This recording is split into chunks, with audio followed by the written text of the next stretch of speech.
Sticking with the ongoing trade war with China that is going on, Apple CEO Tim Cook may be building his case with President Donald Trump.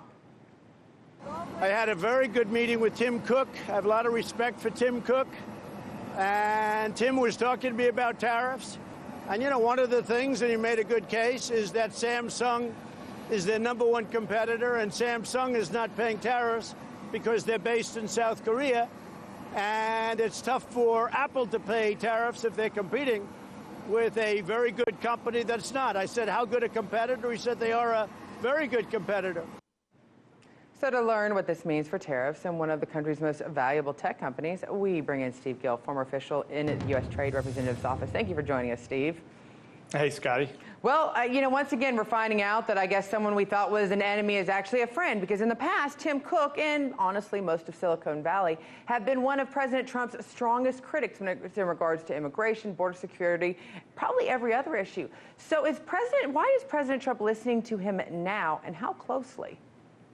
Well, I think that what you see with President Trump consistently is whatever is in the past isn't necessarily in the future if there's a gain to be made with some future relationship. And I think he's looking at the Apple CEO as somebody he may be able to personally not move from being an enemy to a friend, but at least reduce the criticism if we can find a way to get some end to this Chinese trade impact, and find a way that a company as huge as Apple that employs a lot of people in the United States, that people that are dependent upon their technology, find a way to give them some relief from the sanctions that might go into place. Well, and that's the thing, Steve. I mean, last week we saw the market it was definitely volatile, up and down, and actually some record lows.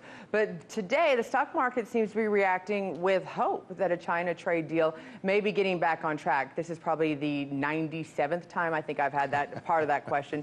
Do you share in that newfound optimism, or are you still saying, you know what, we still have not coming up to the table for you to say, I can see an end in sight?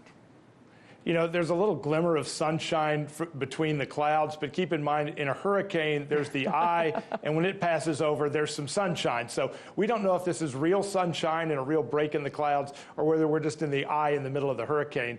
I think you have the Wall Street crowd that is hopeful. They want a trade deal to come to fruition.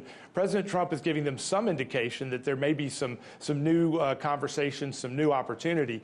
But until we see some progress, I think it may be some false hope. And there's so many elements to this. It's now not just trade, but as we've discussed, it's been obviously, there's a military opportunity as well that's going on with Taiwan, Hong Kong. There's all these other outside components that are impacting probably this trade war that's going on.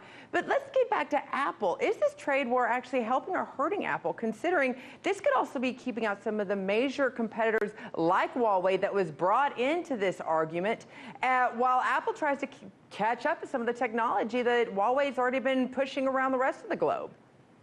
Well, I think Apple is getting a renewed opportunity to try to win back some customers, while people may be questioning whether or not these other products will be available to them, will be consistent. I think the other issue that people in the tech world are starting to raise is that if we start picking winners and losers by brands, not applying kind of a fair or free trade approach, but literally picking winners and losers as a country, as a government based on your brand name, that is a dangerous path to go down. And that we don't want to have really a balkanization of the technology world, where you may end up ultimately with a phone that only works in certain countries, and you're going to have multiple phones if you're traveling to different countries.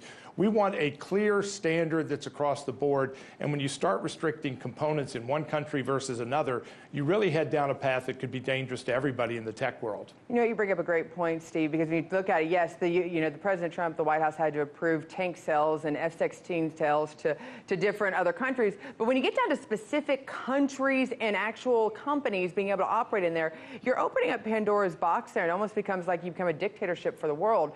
But at that same point, that there are other Asian countries who seem to be benefiting from this trade war. And I think of Samsung in Vietnam that has a huge production line there. What do you think these other Asian countries are doing? Are they helping or hurting these talks between the Chinese and the United States?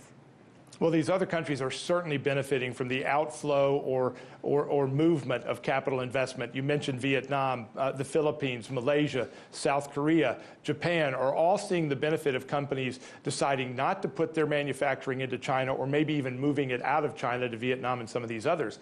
and President Trump has actually encouraged that. We've got a very favorable trade relationship with Vietnam, so companies that move their manufacturing from China to Vietnam avoid the tariffs altogether. So it's a little ironic that the president's now saying, "Oh well, we're hurting Apple by giving trade benefits to Samsung in South Korea," when the president and his administration have actually encouraged that as a way to cause some pain to China. Again, I think it underlines what we've used as an example before. When you're in this kind of a multi-country trade conflict, when you squeeze a part of the balloon over here, it pops out somewhere else. This is very complicated. It is multi-dimensional chess.